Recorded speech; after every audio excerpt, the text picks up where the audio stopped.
Ok, listo. Bueno, This entonces, meeting is recorded. listo. Hoy vamos a continuar con el estudio de la dispersión de partículas en la descripción cuántica.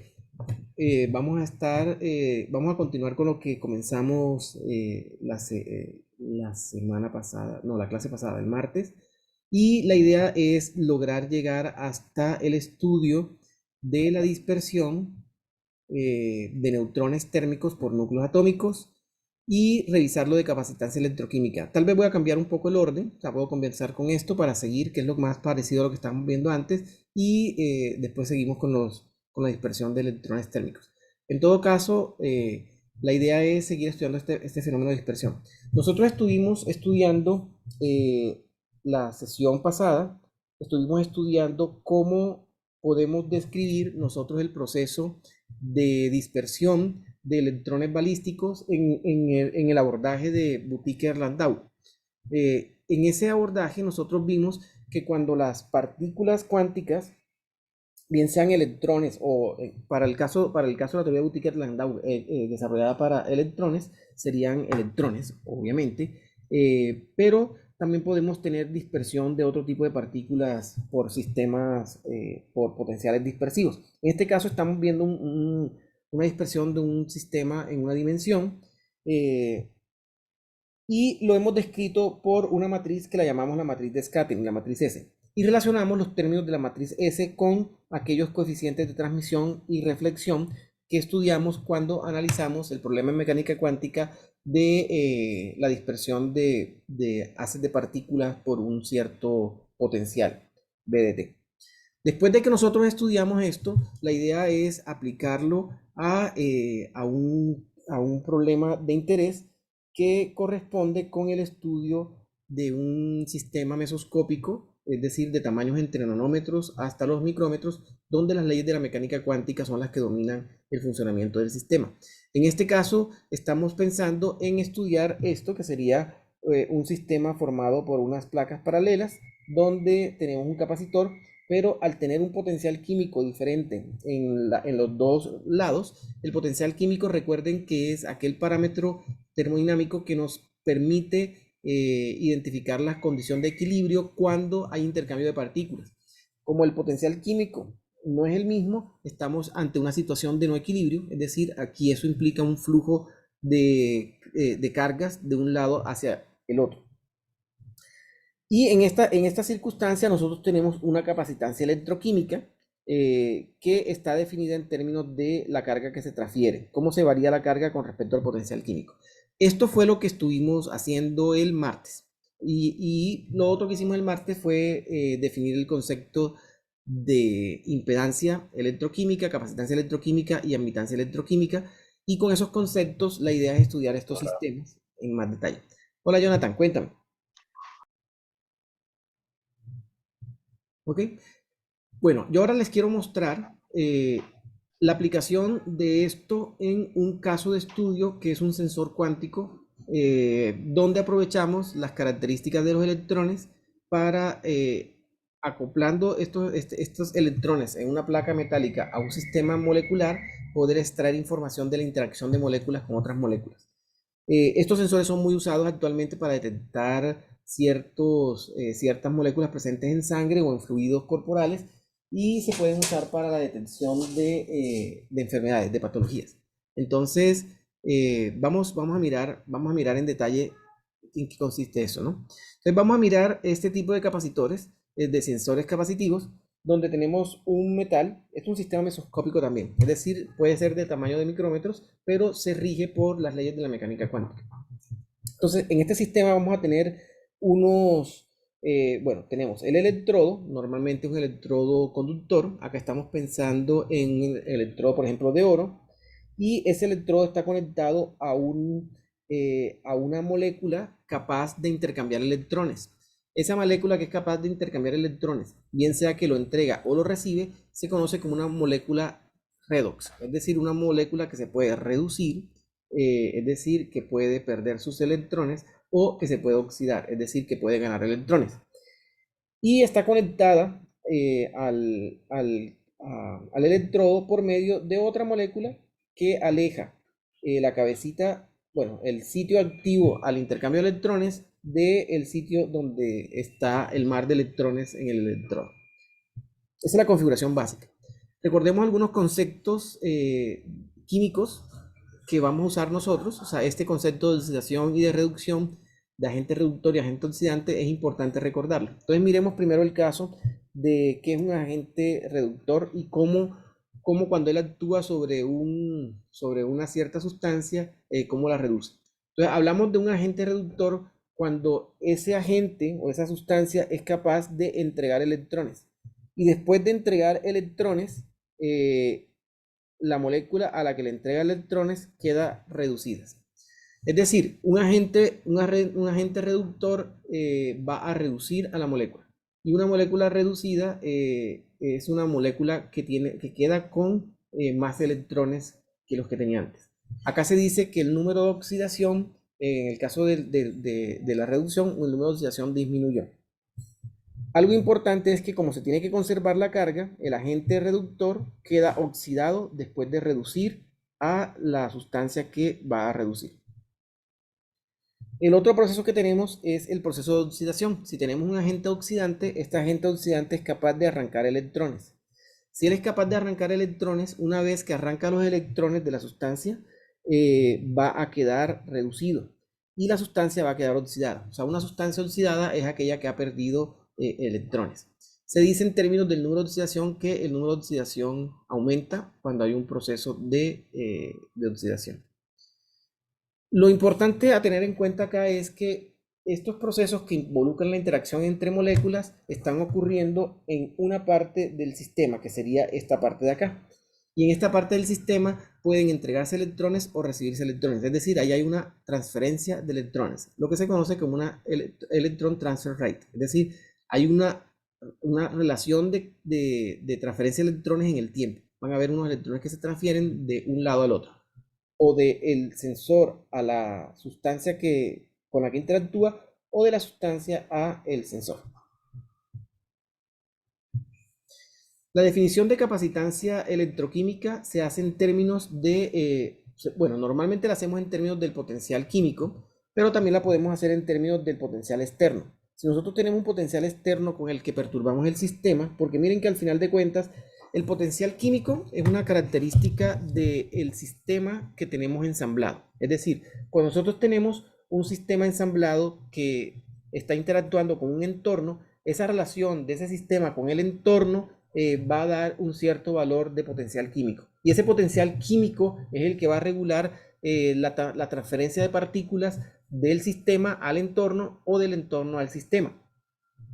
En otras palabras, nosotros lo máximo que podemos hacer ahí es cambiar el medio en el que coloquemos el electrodo para cambiar el potencial químico. Pero una vez definido el medio, el potencial químico queda determinado por la interacción del sistema con ese medio.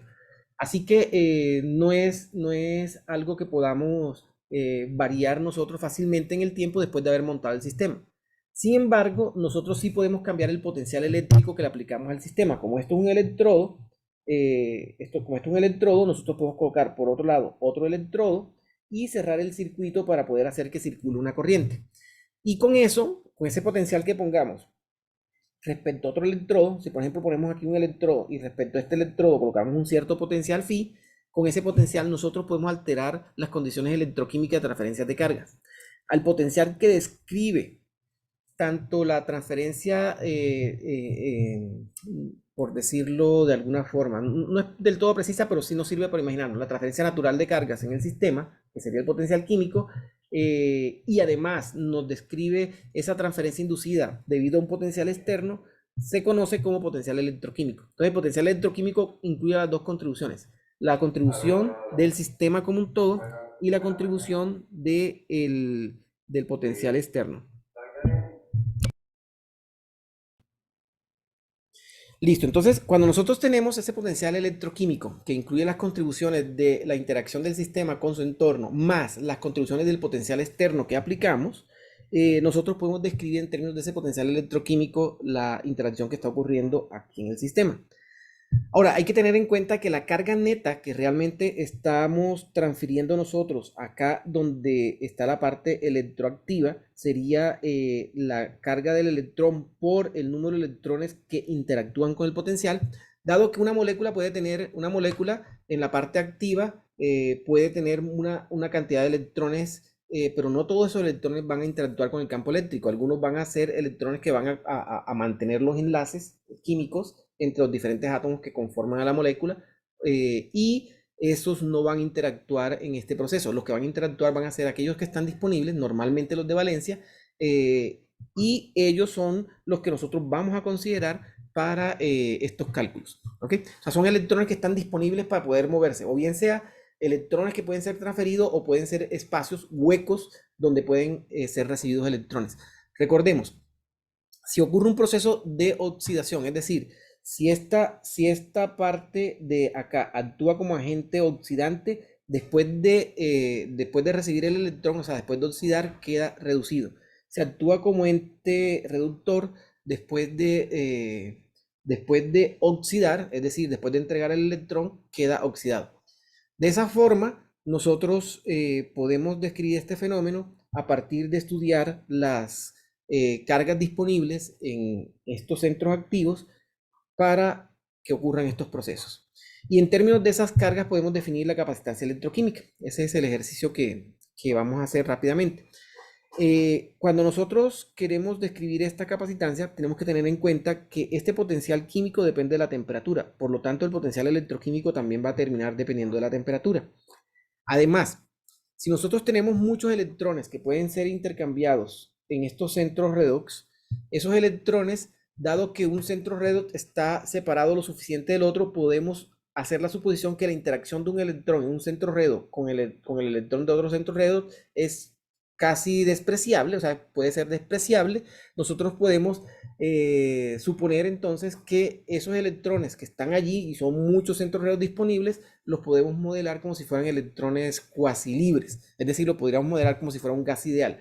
Si tenemos si nosotros queremos describir esa condición donde los electrones no están interactuando fuertemente y se comportan como electrones con un potencial de interacción muy débil, los podemos modelar por la estadística de Fermi-Dirac que describe a los fermiones. Dado que los electrones son fermiones, podemos usar esta distribución de Fermi-Dirac para describirlos. Al usar la distribución de Fermi-Dirac para describir a los electrones, nosotros podemos, dado que la capacitancia electroquímica, escrita en términos del potencial electroquímico, es de esta forma, nosotros podemos decir que la carga disponible va a ser la carga del electrón multiplicado por el valor esperado para el número de electrones disponibles, descrito por la función de distribución de Fermi-Dirac, donde esta función de distribución de Fermi-Dirac está dada por esta expresión. Si nosotros hacemos esto, la capacitancia electroquímica va a quedar descrita en términos de la distribución de Fermi-Dirac, lo cual significa que esa capacitancia electroquímica que habíamos visto que se produce por aquellos fenómenos que ocurren de interacción de los electrones, cómo los electrones están siendo dispersados por el sistema, vamos a poder escribirla en términos de el potencial electroquímico del sistema, dado que esta distribución de Fermi-Dirac, aquí la vemos explícitamente, está en términos de ese potencial electroquímico del sistema. Ahora, esto se puede medir experimentalmente, ¿no?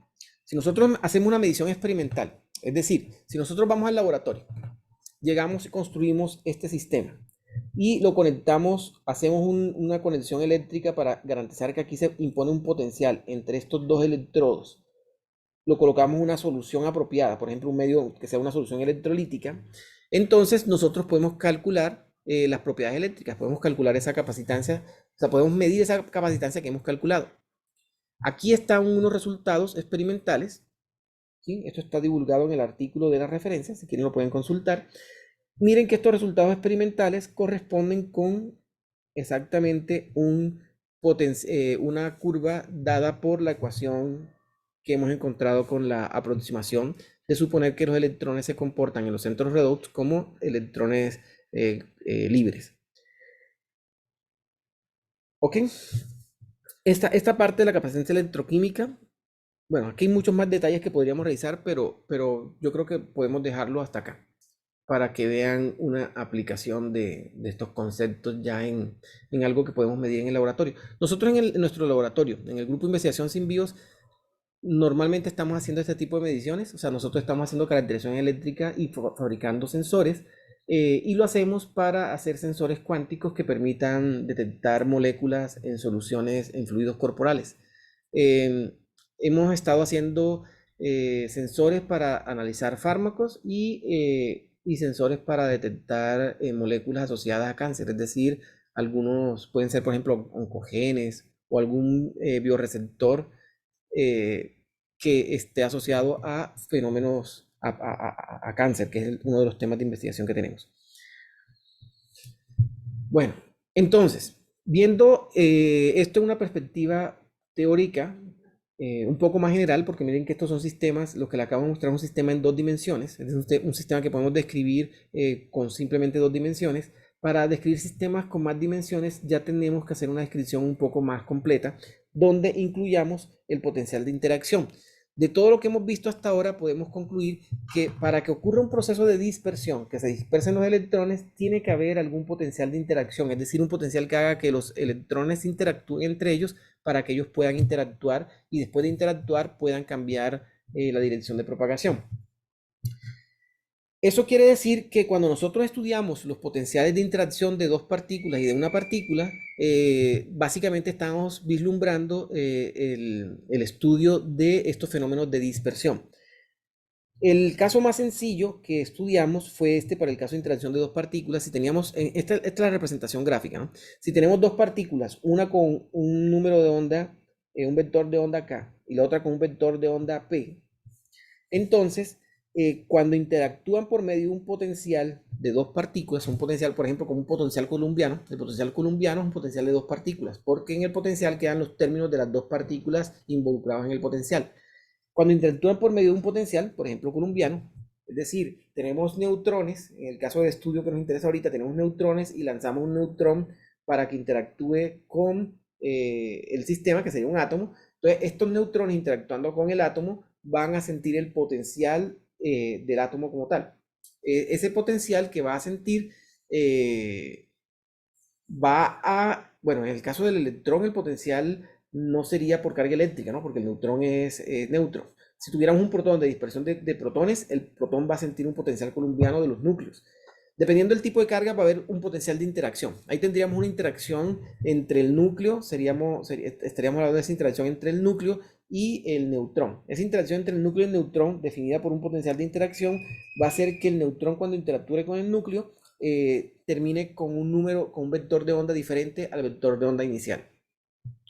Entonces, si tenemos dos partículas que van a interactuar por medio de ese potencial de interacción, el resultado va a ser, dado que se va a conservar el momentum total, va a ser que una de las partículas va a quedar con un vector de onda igual a k menos q, donde q es el vector de onda que se asocia a este potencial, y el otro va a quedar con p más q. Miren que si nosotros hacemos la suma de los vectores, de los dos vectores de onda, nos va a dar lo mismo de entrada. Es decir, se está conservando el vector de onda total del sistema.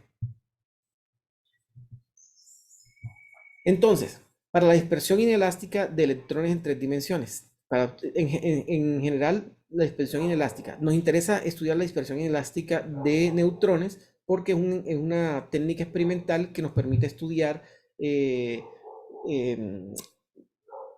¿cómo se llama? Las vibraciones las vibraciones atómicas las vibraciones atómicas de átomos que conforman cristales. Como en los cristales, la separación de los mismos concuerda con las longitudes de ondas que se pueden conseguir con neutrones emitidos para ser dispersados por estos cristales, entonces los neutrones, la dispersión inelástica y elástica, también se estudia la elástica de neutrones, es muy útil para estudiar esas vibraciones en en las redes cristalinas.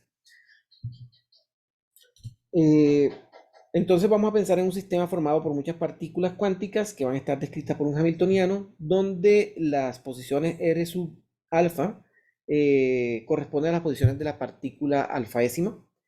Si sobre el sistema inciden partículas cuánticas con coordenadas R y un cierto spin, que son dispersadas por el sistema, Entonces el hamiltoniano total va a estar dado por el hamiltoniano sin perturbación, la parte de energía cinética del sistema, y miren que hay un potencial de interacción. Este potencial de interacción va a ser el responsable del proceso de dispersión de las partículas.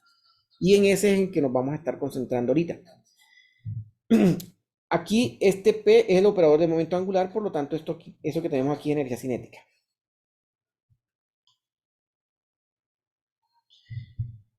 Ahora bien, si nosotros escribimos, si ahora tenemos un sistema en donde tenemos muchas partículas, recuerden que el resultado al que llegamos después de estudiar sistemas con muchas partículas es, primero, que para describir el estado del sistema, la descripción más apropiada es en estados en el espacio de Fock, es decir, en el espacio de números de funciones de estado de número de partículas. Y con estas funciones de estado de número de partículas, ya no le hace mucho sentido pensar en los operadores de permutación que usamos para describir el sistema que comenzamos a estudiar en términos de permutaciones para poder describir esas funciones de onda en términos de funciones de onda de una partícula, sino que conviene describirlo de una forma más general que corresponde a esta representación en funciones de onda o en estados de número de partículas. En estado de número de partículas, la descripción mecánico-cuántica equivalente a la descripción que habíamos logrado con estados de partícula individual corresponde a el uso de los operadores de creación y aniquilación.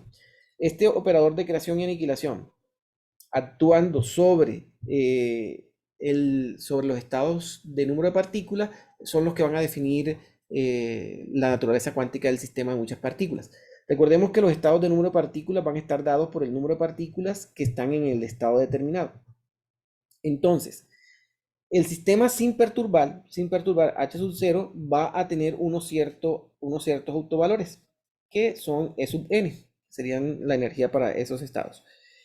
Y el operador hamiltoniano para el sistema completo escrito en segunda cuantización va a estar dado por esta expresión que ya habíamos encontrado, donde aquí tenemos los términos matriciales asociados al operador de interacción de dos partículas. Y aquí tenemos los operadores de creación y aniquilación correspondientes. Miren que aquí estamos creando estados K', gamma', y acá estamos aniquilando estados K', gamma'. Queremos nosotros estudiar el caso de que tengamos un haz de partículas. Aquí tenemos un haz de partículas que va a ser dispersado por un sistema con el cual estas partículas van a interactuar por medio del potencial de interacción que ya vimos, o sea, por medio de este potencial de interacción entre partículas. Y el resultado final va a ser que el haz de partículas va a salir dispersado, o sea, va a propagarse ahora con un ángulo diferente al que traía, a una dirección diferente a la que traía. Para estudiar este fenómeno es importante calcular cuánto es el área efectiva de esta dispersión. Entonces, cuando la partícula incide sobre el sistema, esta partícula va a estar descrita por unos números cuánticos. Recordemos que estamos hablando de interacciones y estamos hablando de interacciones entre partículas cuánticas. Esta partícula cuántica va a estar descrita por tres números cuánticos. Un número cuántico que va a corresponder con el número de onda que tiene inicialmente. El otro con el spin que tiene la partícula. Y el otro con el número de partículas que corresponden para el estado que estamos describiendo, porque estamos diciendo que es un haz de partículas. Si estamos hablando de partículas de bosones, este número, aquí podemos tener muchas partículas en el mismo estado. Si estamos hablando de fermiones, cada partícula tiene que estar en un estado diferente, entonces ya el haz va a tener una característica diferente. Ahora, después de que interactúa este haz de partículas con el sistema, va a tener un nuevo número de onda y por lo tanto el haz, después de ser dispersado, va a estar descrito por esta expresión, donde miren que aquí está el número de onda después de dispersado, el spin y, y el número de ocupación para el estado correspondiente. Cosas importantes a señalar acá. Tengamos en cuenta esto. la diferencia entre el número de onda, incidente y dispersado. Recordemos que cada uno es el incidente dispersado. Este delta K va a ser importante. Y lo otro es el delta E, es decir, la variación de energía. Como la energía va a estar asociada con la frecuencia, y la frecuencia de la partícula libre la podemos asociar con el número de onda, entonces vamos a tener una relación, vamos a tener una relación entre la variación de energía y el número de onda. Eso quiere decir que si varía la energía del sistema, han cambiado características de la partícula, y esas variaciones de características de las partículas hay que tenerlas en cuenta en este estudio. Ahora bien, tenemos esto, ¿no? La probabilidad de transición por unidad de tiempo, nosotros la podemos calcular usando la teoría de perturbaciones, pero como es una probabilidad de transición, tenemos que usar la teoría de perturbaciones dependiente del tiempo. Esa teoría de perturbaciones dependiente del tiempo va a permitirnos obtener la forma explícita de cómo va a variar el estado inicial cuando es perturbado en el tiempo. Recordemos que para estudiar esta variación en el tiempo usando teoría de perturbaciones, el potencial que interviene en el proceso de dispersión va a ser el que nos va a caracterizar las probabilidades de transición entre estados. Y es precisamente la regla de oro de Fermi la que nos permite describir este proceso.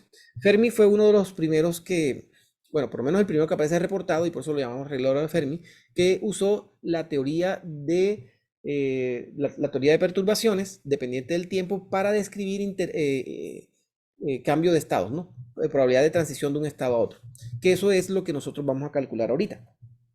Entonces, nosotros tenemos que este estado inicial, acordemos que el estado inicial corresponde a las antes de interactuar, antes de ser dispersado. Entonces, ese estado inicial satisface la ecuación de Schrödinger. Por lo tanto, la variación en el tiempo del estado inicial debe coincidir con el hamiltoniano del sistema por el estado inicial. Esto debido a la ecuación de Schrödinger, es decir, a la dinámica mecánico-cuántica.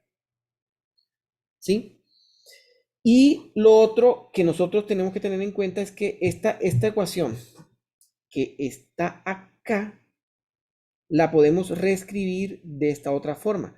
Si nosotros, este término que está acá, que ese término que está aquí es el sistema sin perturbar, es decir, sin tener en cuenta el fenómeno de dispersión, porque el fenómeno de dispersión está descrito por este potencial de interacción. Si nosotros pasamos este término al lado izquierdo, ¿sí? Y agrupamos estos dos, entonces nosotros podemos describir en términos del potencial de dispersión, el potencial de interacción entre partículas, podemos describir la dispersión de las partículas incidentes. Aquí es importante mirar esta interpretación de Dirac. Entre los geniales aportes de Dirac está este aporte. A Dirac se le ocurrió interpretar este término de acá. Y esa interpretación de este término es la que permite poder lograr obtener una expresión a partir de esto que conocemos, o sea, para poder llegar a usar esta relación la teoría de perturbaciones dependientes del tiempo. A Dirac se le ocurrió el siguiente problema. Él dijo, bueno, listo. Aquí tenemos una ecuación que es la que surge de analizar la dinámica mecánico-cuántica de la interacción de unas partículas que van a ser dispersadas con el potencial que dispersa las partículas. Pero veamos cuál es la estructura matemática de esa ecuación. Entonces, en ese momento, él dejó un poco de lado la parte física y observó la estructura matemática de esa expresión. Y al observar la estructura matemática, hizo un descubrimiento muy importante. Y después se devolvió y siguió con su análisis físico. Ese descubrimiento muy importante es que, miren que esto que está acá arriba, si lo proyectamos, si este estado lo proyectamos en una base espacial, vamos a tener una función de onda. Es decir, acordemos, la función de onda, la función de onda es la proyección en una base espacial de una función de onda que puede depender del tiempo. ¿Sí? Entonces, cuando nosotros hacemos eso, tenemos esta ecuación de aquí. Recordemos que este potencial, como este potencial de acá también tiene este es hamiltoniano, H', tiene una característica muy importante que ya vimos, y es que está dada por una ecuación de autovalores, de esta forma. Entonces nosotros podemos reemplazar la parte izquierda por la derecha. Y en la parte derecha es importante tener en cuenta que esto que está aquí es un autovalor de, del operador que estamos nosotros analizando. Eso quiere decir que esta h que está aquí, podemos pensar no en el operador como tal, sino en el autovalor y no estamos afectando la física del problema. Esta ecuación matemática que está acá es simplemente una ecuación matemática. O sea, miren que aquí estamos pasando a la parte de interpretación matemática. Es una ecuación donde esto que está aquí, que sería el autovalor que correspondería a este observable, se puede interpretar como una constante. Y si nosotros asumimos que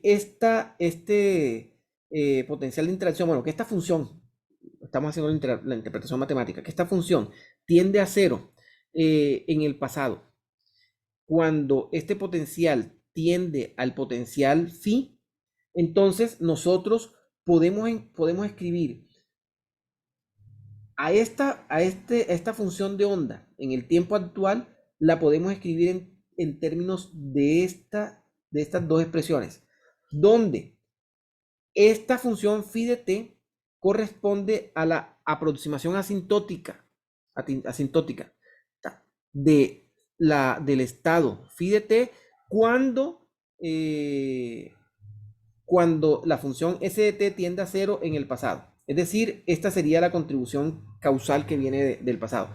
Mientras que esta otra contribución acá, que simplemente viene de resolver la ecuación diferencial, sería la contribución de los siguientes tiempos, es decir, de los tiempos, de los diferentes tiempos que tenemos.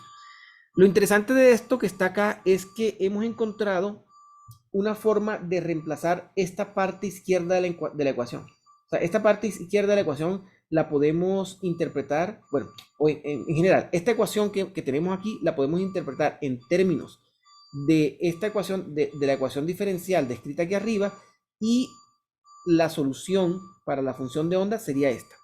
El primero que notó esto fue Dirac, y esa interpretación se la debemos a él.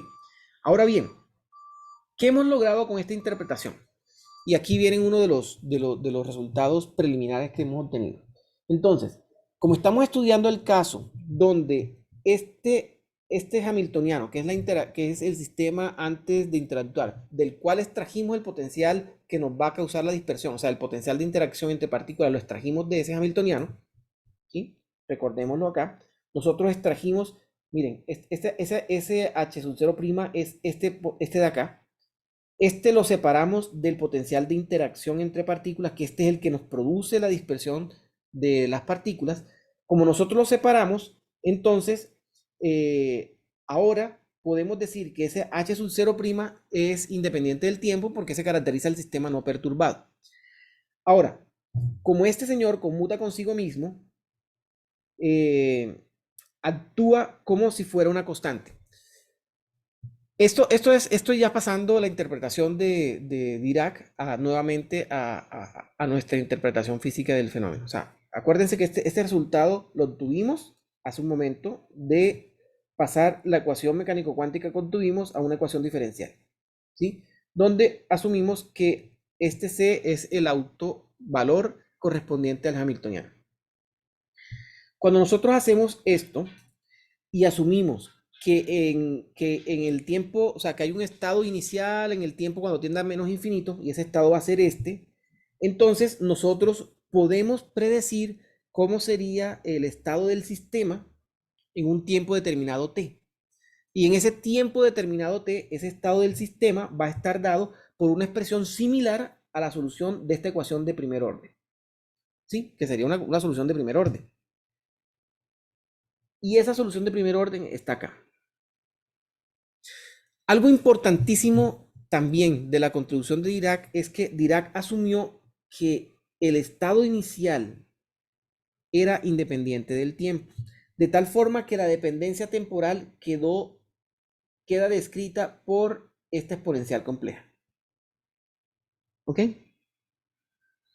Ahora bien, si nosotros queremos calcular valores esperados, tenemos que hacer el bracket, y en ese caso estaríamos estudiando amplitudes de transición. Entonces, si vamos a calcular la amplitud de transición de un estado K1 a K2, bueno, aquí tendríamos que que hacer el bracket con el estado K2, eh, así como estamos mostrando acá, ¿sí?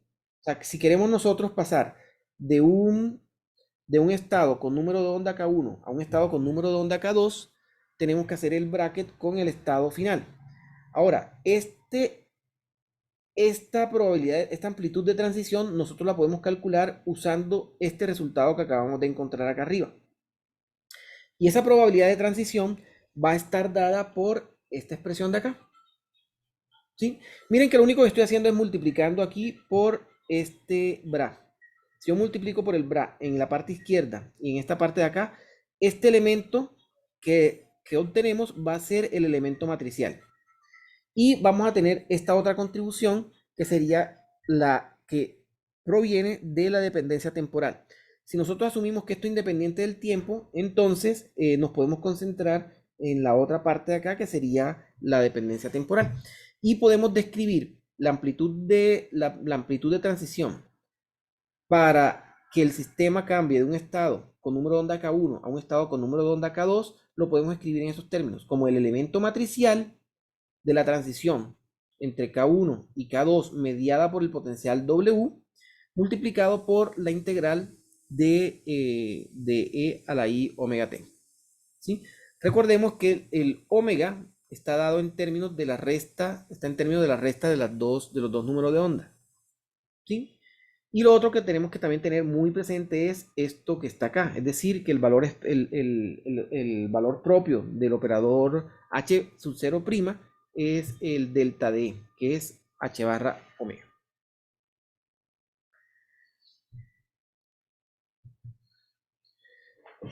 Ok.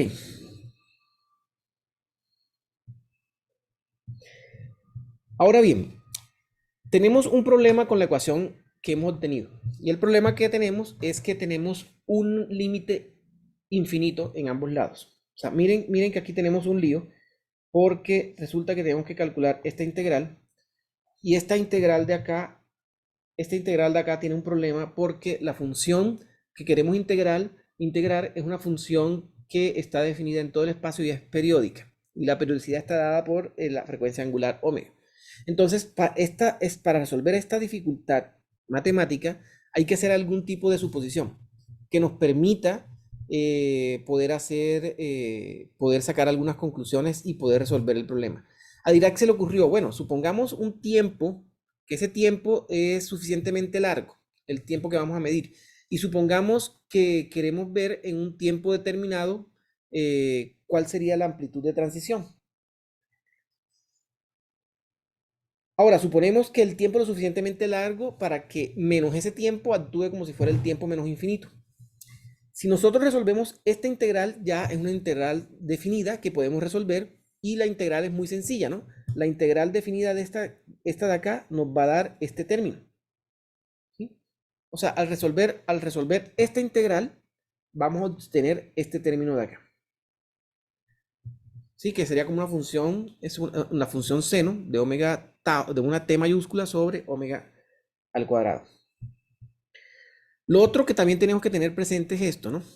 Que la integral de menos infinito hasta infinito del seno cuadrado de omega t sobre omega t cuadrado es pi por t. ¿Sí? Y lo otro, que el límite de t cuando tiende a infinito, entonces va a ser pi por t por un delta de Dirac.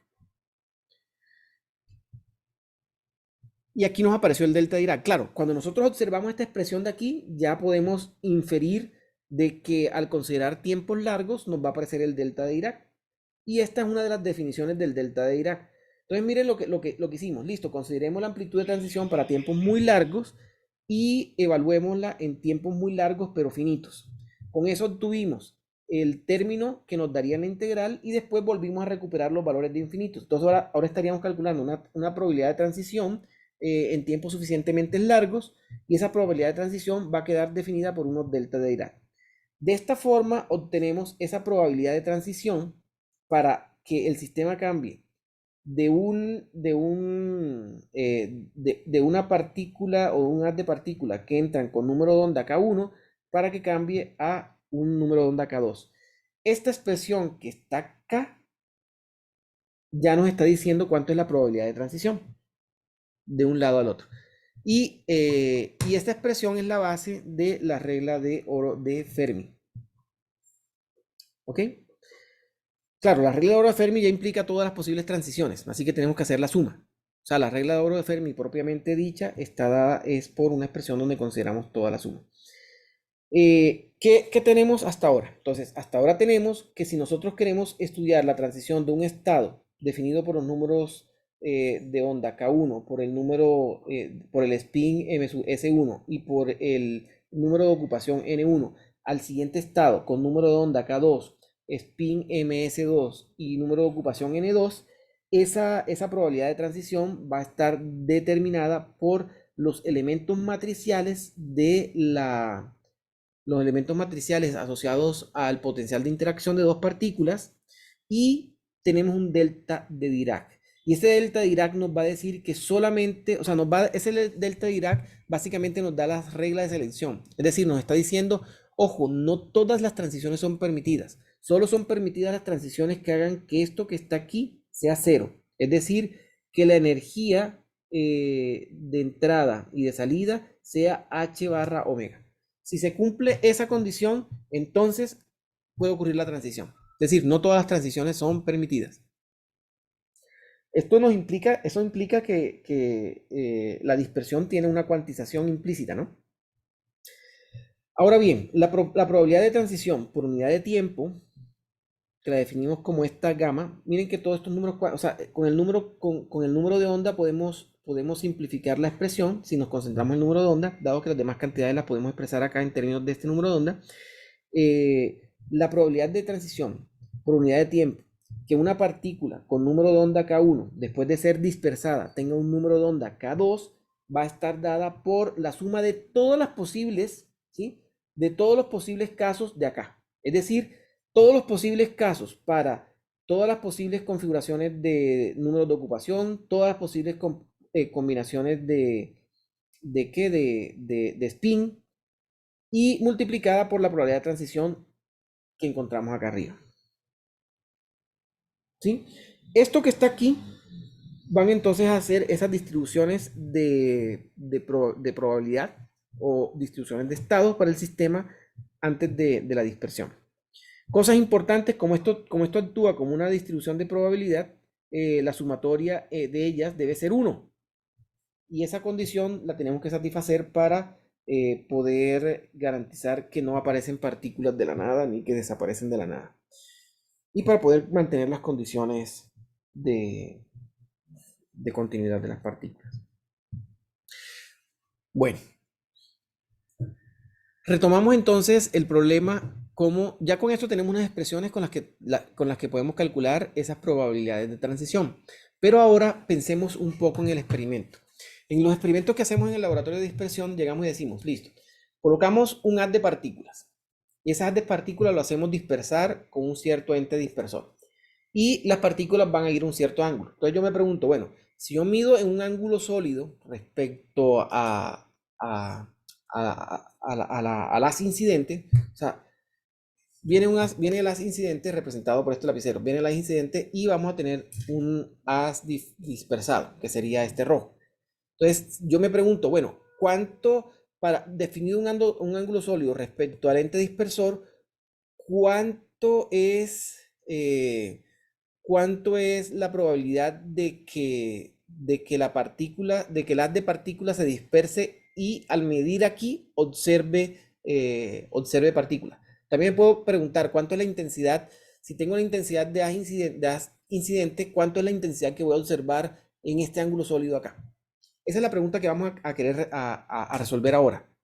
Ya como conocemos las transiciones, ahora a partir de las transiciones vamos a hacer el cálculo de cómo se observaría en el experimento esas áreas donde la partícula puede llegar formando un ángulo sólido respecto al ente que lo dispersó. Ahora, esa sección transversal, que sería el área definida para ángulo sólido, esa sección transversal tenemos que definirla respecto a el ente dispersor. Entonces, miremos nuevamente la geometría del problema. Aquí la coloqué vertical, podría haber sido horizontal, pero da lo mismo. O sea, tengo un cierto haz de partículas que incide con una cierta área transversal. O sea, esta sería el área transversal que tiene el haz de partículas que va a ser dispersada por un cierto material, una cierta sustancia. Esa sustancia está ubicada acá. Lo que estamos diciendo es que esa sustancia va a dispersar, ese material va a dispersar a estas partículas y la probabilidad de transición de dispersión es la que calculamos. Y yo me pregunto, listo, ¿cuánto va a ser, si yo tengo esta sección transversal aquí, definida para este ángulo sólido, cuánto va a ser la probabilidad de que yo encuentre partículas aquí en esta zona? Porque al final de cuentas eso es lo que voy a medir, ¿no? Voy a medir, bueno, yo voy a medir la intensidad. Yo mido la intensidad con diferentes ángulos y con esas intensidades medidas de diferentes ángulos, yo puedo calcular o puedo estudiar el fenómeno de dispersión. Entonces,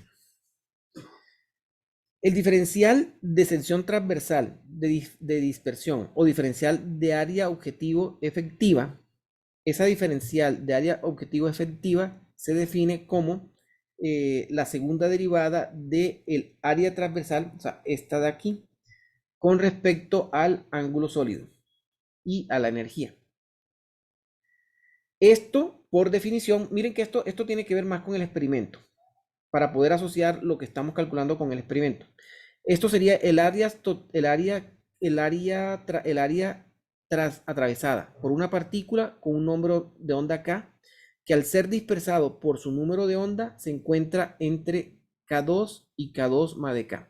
Es decir, si yo, si yo tengo partículas que tienen un área transversal, que sería esta de acá, y van a ser dispersadas aquí, y estas partículas tienen número de onda K1, ¿cuánto, cuánto va a ser, cuánto va a ser el área? ¿Sí? O sea, ¿en qué área? Acá, midiendo en el experimento, voy a observar partículas que tengan número de onda de K2 a K2 más delta de K2. Este sería K2 más delta de K2. Si yo estudio eso, pues me va a dar una sección transversal. La idea es para imaginarnos un poco, la idea es pensar en esto. Volvemos al mismo experimento.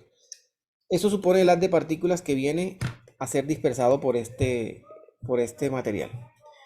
Cuando dispersa por este material, entonces nosotros nos preguntamos, listo, cuando se dispersa puede salir con un número de onda. Este es el número de onda acá.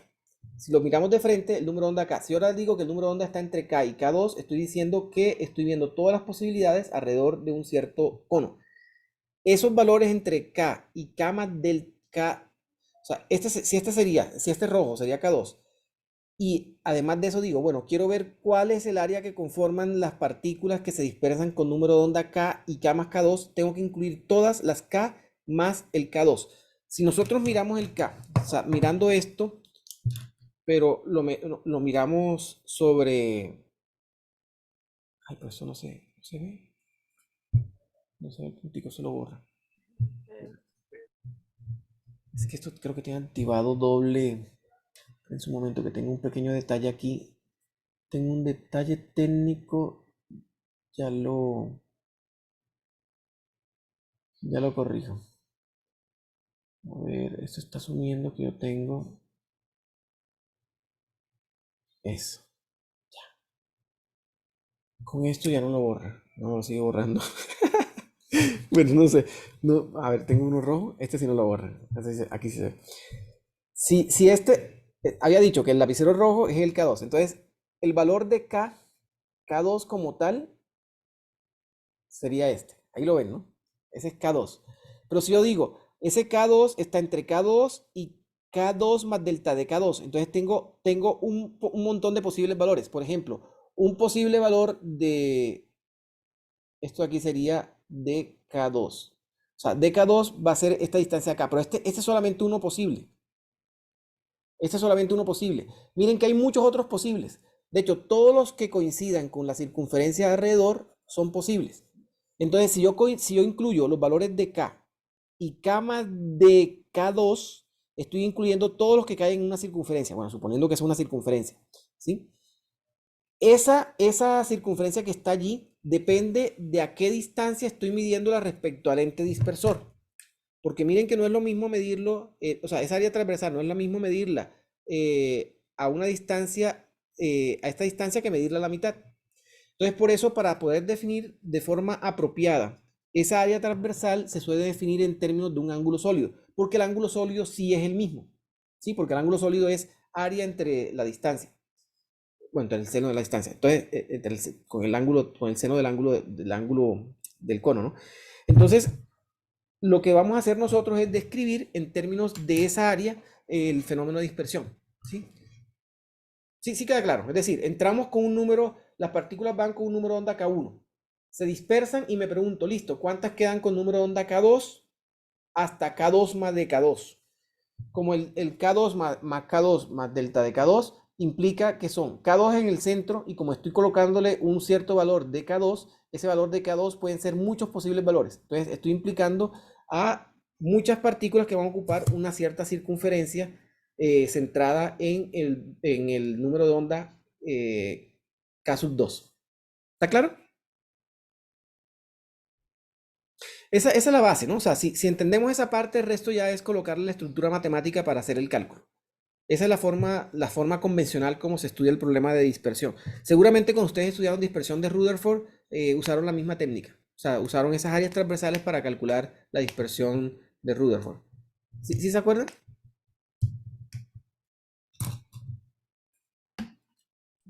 No, profe, yo no me acuerdo de eso, pero bueno, sí entendí aquí, pues. Sí está claro, ¿cierto? Listo. Entonces, si está claro, sigamos.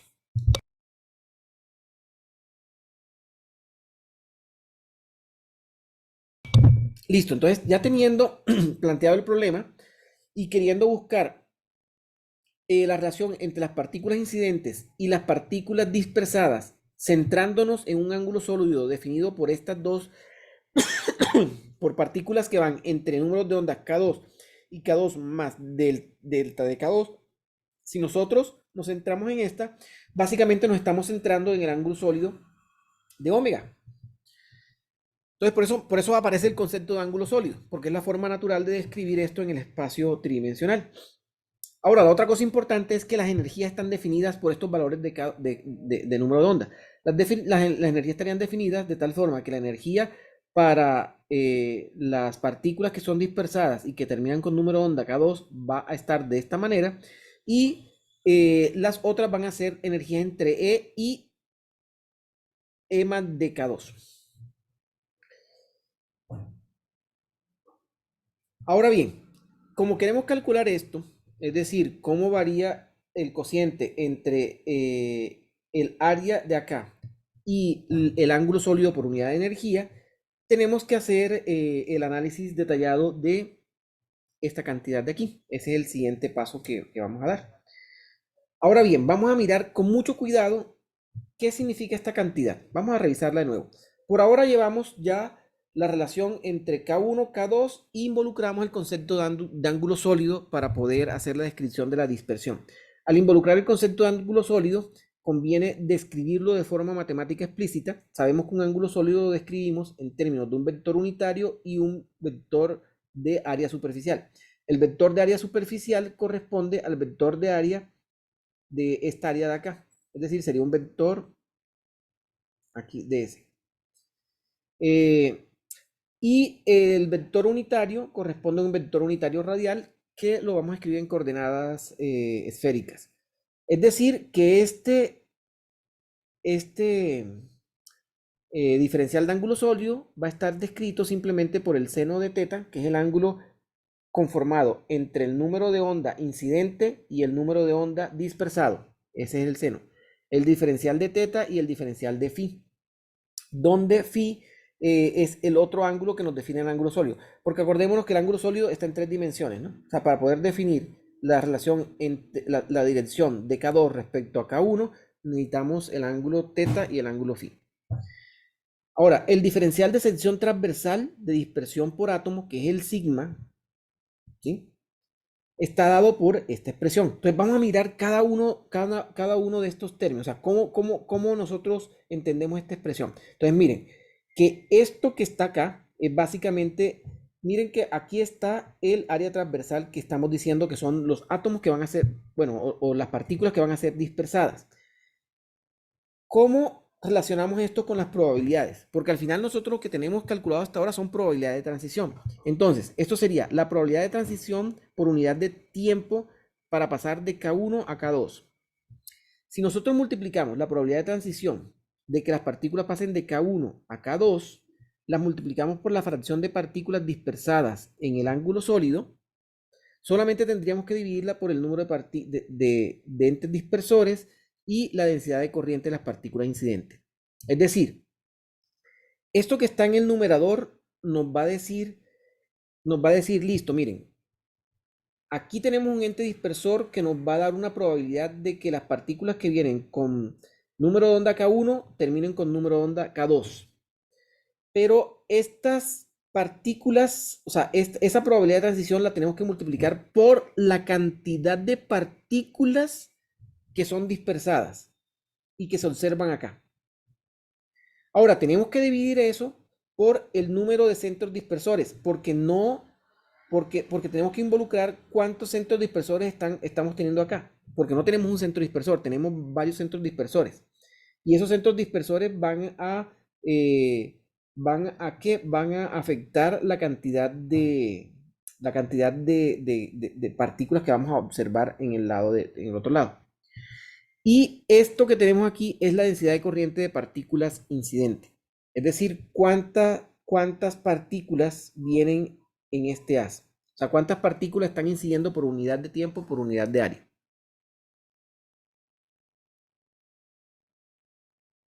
¿Sí? Si nosotros hacemos esto, ya podemos relacionar esta cantidad de acá con lo que habíamos calculado de la probabilidad de transición, porque miren que la probabilidad de transición nos aparece en la parte de arriba. Entonces, esta sería la probabilidad de transición. Aquí tendríamos la fracción de partículas que son dispersadas, es decir, no todas van a ser dispersadas. Y en el denominador tenemos el número de entes dispersores, es decir, cuántas cositas, cuántas partículas, o sea, cuántas partículas del sistema van a dispersarnos a las partículas incidentes. Y tenemos la densidad de corriente de probabilidad, es decir, tenemos la densidad de corriente de partículas que vienen acá. ¿Cuántas partículas por unidad de tiempo, por unidad de área, están llegando al ente dispersor para dispersar las partículas?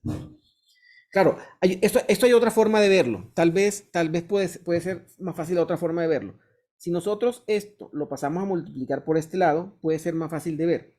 Porque podemos decir, miren, la probabilidad de transición multiplicada por la fracción de partículas dispersadas, ¿sí? Debe ser igual al número total de entes dispersores que están aquí por la densidad de partículas que incidieron por el área que tienen las partículas. Miren que el área que está aquí multiplicada por la densidad de corriente de partículas te va a dar un número de partículas por unidad de tiempo. Y si ese número de partículas por unidad de tiempo lo multiplicas por el número de entes dispersores, pues te debería dar el número total de partículas que vas a observar en esta área de acá. De pronto esa forma de verlo puede ser más simple. Sí, sí me van a entender. A ver, déjenme y coloco esto.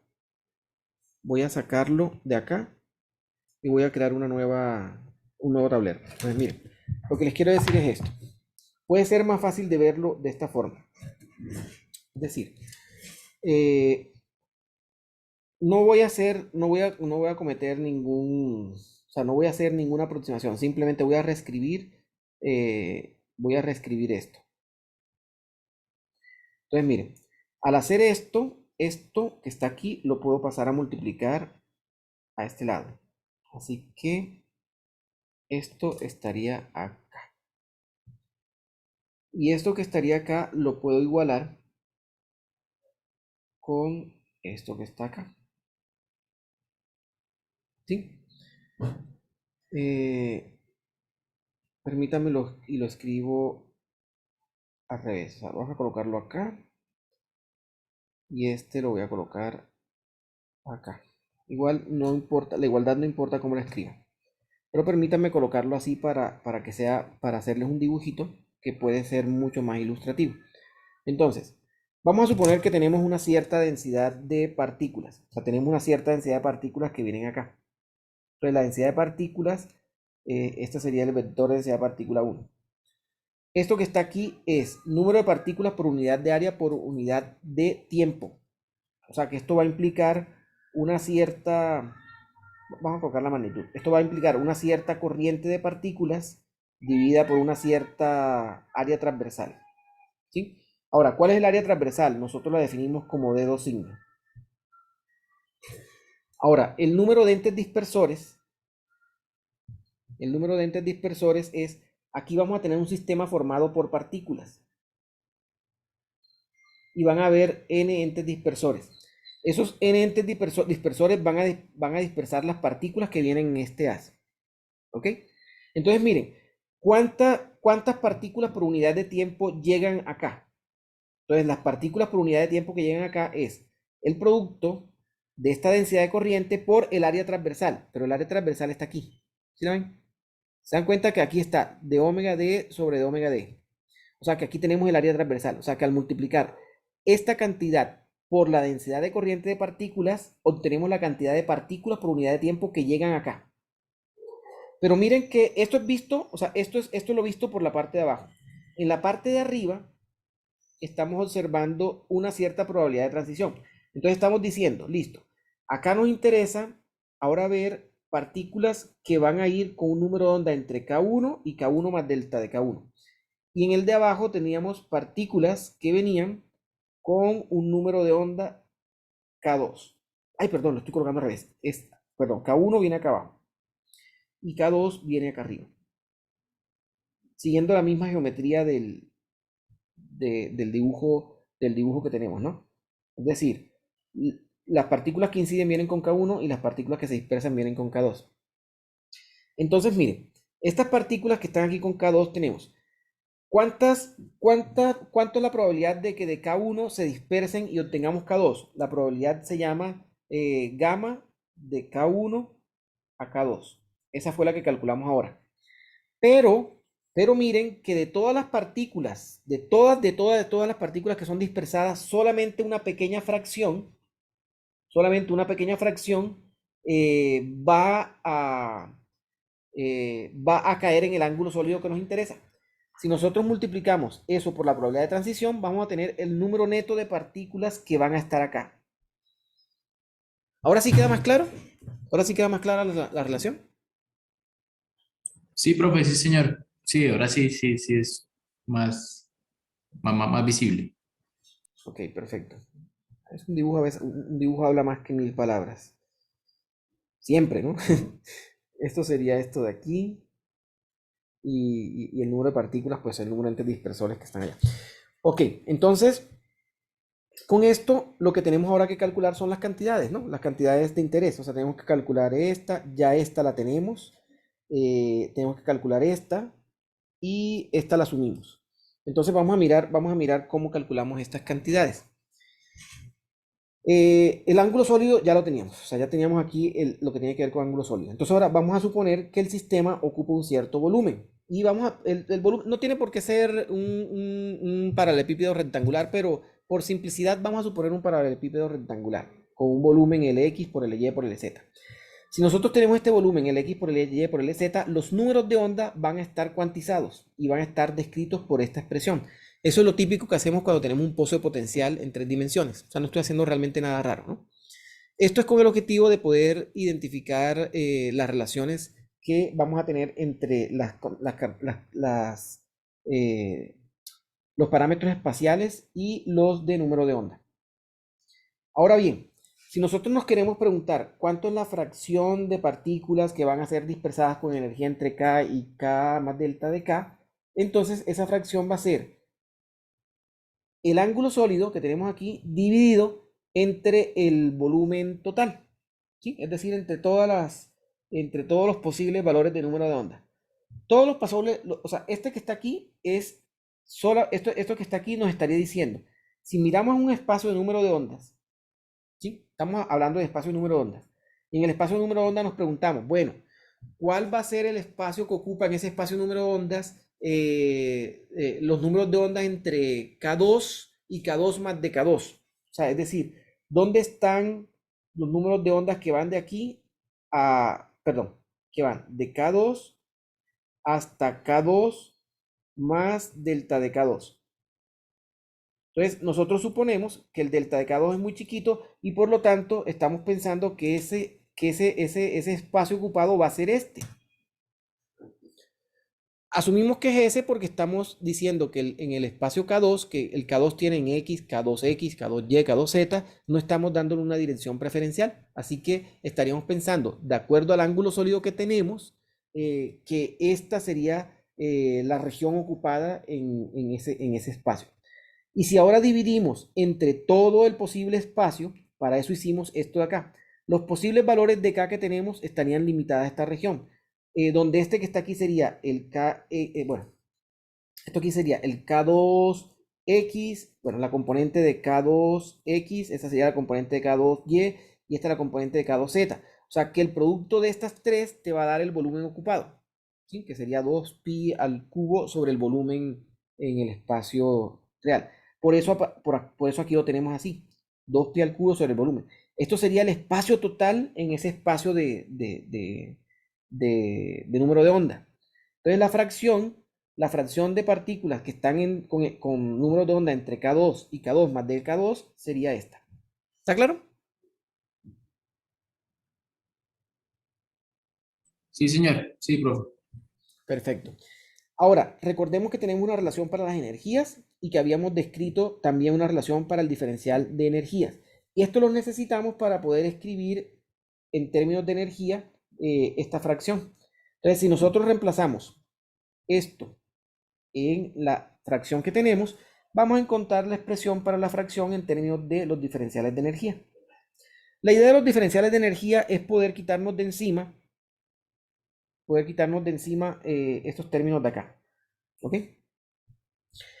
Entonces vamos a seguir. Ahora viene la densidad de partículas. Entonces la densidad de partículas nosotros la calculamos con la densidad de corriente de probabilidad. Y esa densidad de corriente de probabilidad está definida de esta manera. ¿Ok? Entonces, lo único que tenemos que hacer nosotros es calcular la densidad de corriente de probabilidad para las partículas que tenemos nosotros dispersándose. Las partículas que se van a dispersar son partículas que se comportan como partículas libres y la podemos describir como una partícula libre. La partícula libre en mecánica cuántica está descrita por esta función de onda.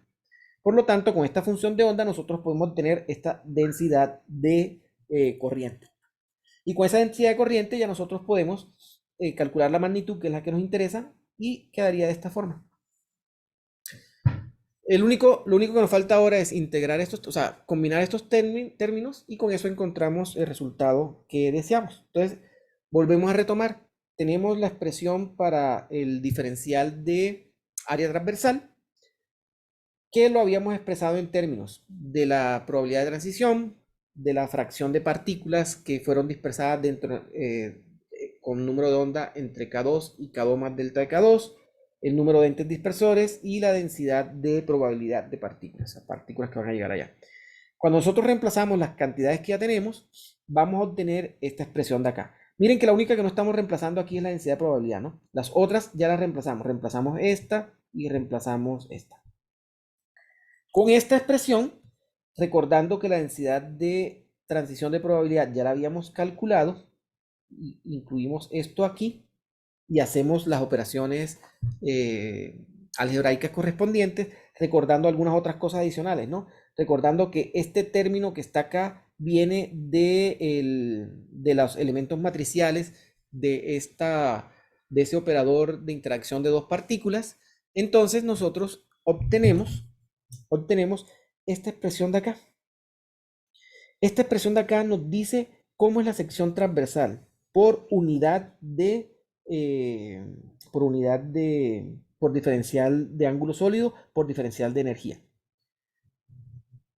Y esta cantidad es la que nos va a describir el proceso de dispersión de los neutrones.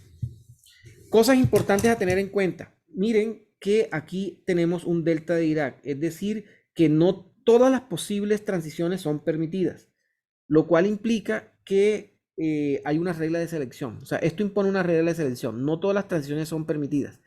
Así que si nosotros entramos en más detalles a analizar esta expresión, vamos a encontrar que esa expresión, cuando hagamos la sumatoria, va a tener ciertos puntos de silla, o sea, va a tener ciertos puntos de inflexión, y esos puntos de inflexión van a estar asociados a características del sistema. Claro, ya ahí vienen otras cosas interesantes que nos van a permitir a nosotros usar técnicas de dispersión de neutrones para extraer información del sistema, o sea, para extraer información del sistema que tiene este potencial de dispersión y tratar de inferir información del mismo, es decir, sacar información de ese sistema cuántico. Esta es esa sería la parte de esto de dispersión. Voy a colocar. Perdón, esta es. Ahora bien, cuando nosotros ya tenemos una expresión general, ahora la idea es, vamos a aplicar esto a unos casos particulares. Entonces tenemos varios tipos de neutrones. Hay neutrones que llamamos fríos, hay neutrones que llamamos térmicos y hay neutrones que llamamos neutrones calientes, cuando formamos haces de neutrones para estudiar materiales. En los neutrones fríos son neutrones que tienen energía de 0,1 a 10 milielectronvoltios. Los neutrones térmicos tienen energía de 10 a 100 milielectronvoltios. Y los neutrones calientes son neutrones con energía de 100 a 500 milielectronvoltios. Para los electrones térmicos, estos de acá, la energía de los electrones es del orden de la energía térmica, por eso se llaman electrones térmicos. Con estas energías, los números de onda son del orden de 34.9 por 10 a la 9 metros. ¿Ok? Esto implica que como el número de onda está relacionado con el inverso de la longitud de onda, es decir, el número de onda lo podemos decir como 2pi sobre una cierta longitud de onda asociada. Miren que el inverso de esto está en el orden de 10 a la menos 9, es decir, del orden de los micrómetros, de los nanómetros. Entonces, nosotros podríamos pensar que con esos neutrones térmicos podríamos estudiar sistemas del orden de nanómetros. Y en orden de nanómetros se encuentran la separación de átomos en cristales. ¿Ok? Otra cosa importante acá es ¿cuál sería la forma esperada para estos potenciales? Entonces, hay potenciales de estos donde para el caso de estos neutrones con energías, bueno, con, eh, con el producto entre las dimensiones físicas, o sea, R, y el número de onda menores ¿de qué? De 1, si nosotros tenemos esa condición de que este producto es menor que 1, podemos decir que el potencial de interacción se puede describir en términos de entes dispersores aislados. Es decir, que cada átomo dispersa las partículas de forma aislada. Eso es lo que nos está diciendo esta expresión de acá. Si ven, aquí hay unos deltas de Kronecker que básicamente nos están mostrando que cada una de las partículas que conforma el sistema, o sea, el núcleo que va a dispersar, está aislada una de la otra. Y no está viendo como interacción entre un átomo dispersor y otro átomo dispersor. Esa es una buena aproximación para escribir, por ejemplo, átomos en cristales. Y esos átomos de cristales estarían separados a unas distancias que serían las distancias R sub alfa, o sea, R menos R sub alfa, que serían las distancias entre los átomos del cristal. Entonces, si nosotros usamos ese potencial de aquí y calculamos los elementos matriciales, estos elementos matriciales nos van a dar de esta forma. ¿Sí? Ya son elementos matriciales para un caso particular, que estamos asumiendo que los neutrones van a ser dispersados independientemente por cada átomo que conforma el sistema. Y vamos a despreciar las interacciones entre átomos que contribuyan a la dispersión. Eso es básicamente lo que está diciendo esta ecuación de acá. O sea, esta ecuación de acá nos está diciendo cada átomo que conforma el sistema y que va a dispersar los neutrones actúa independiente de los otros. No vamos a considerar que haya términos de dispersión por interacción entre átomos, sino que cada uno dispersa los neutrones independientemente. Por lo tanto, estos elementos matriciales quedarían de esta forma.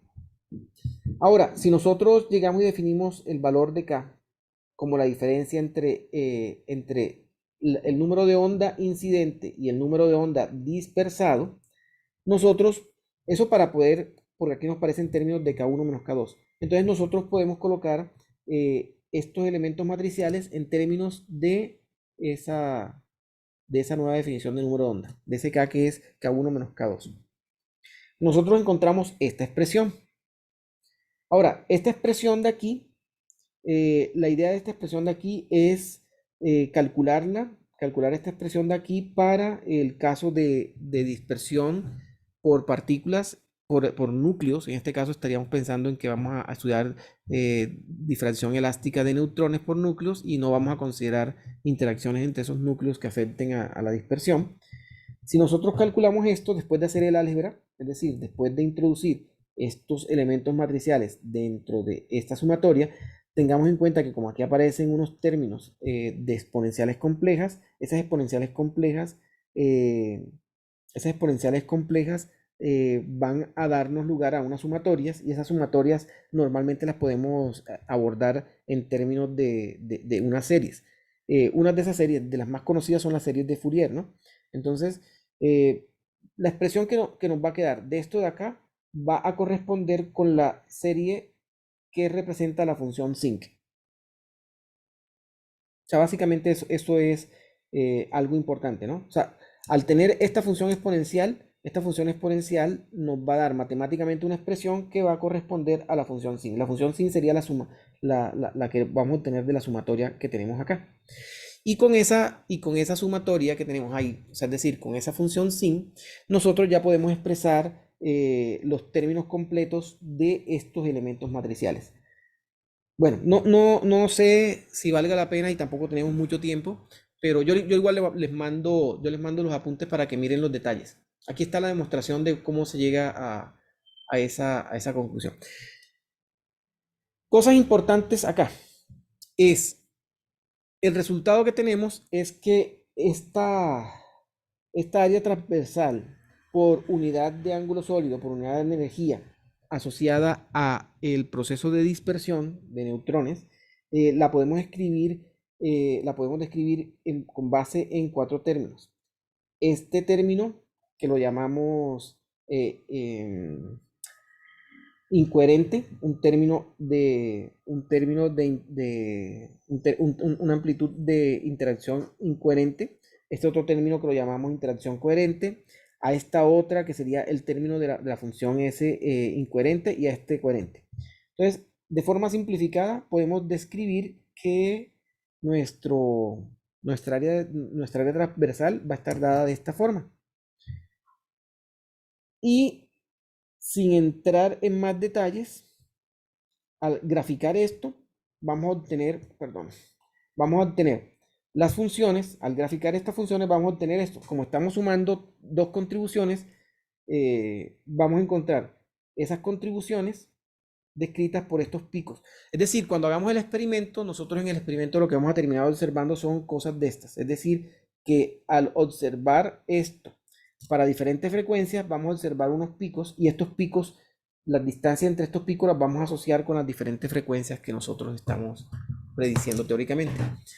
Si se dan cuenta, en estas teorías de dispersión, como tenemos muchas partículas y tenemos varios fenómenos cuánticos involucrados, las ecuaciones que estamos obteniendo para describir el fenómeno tienen bastantes términos y al final cuando hacemos los análisis experimentales para compararlos con los modelos teóricos, podemos podemos descubrir esos parámetros que están allí involucrados, ¿no? En el fenómeno de dispersión.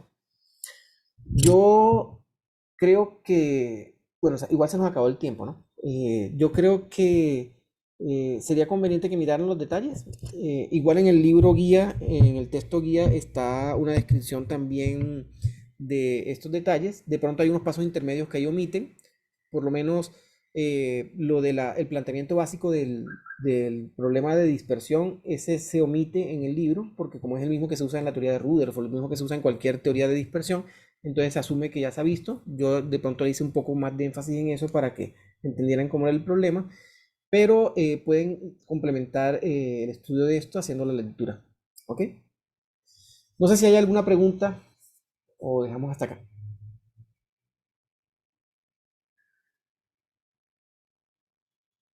Bueno, supongo que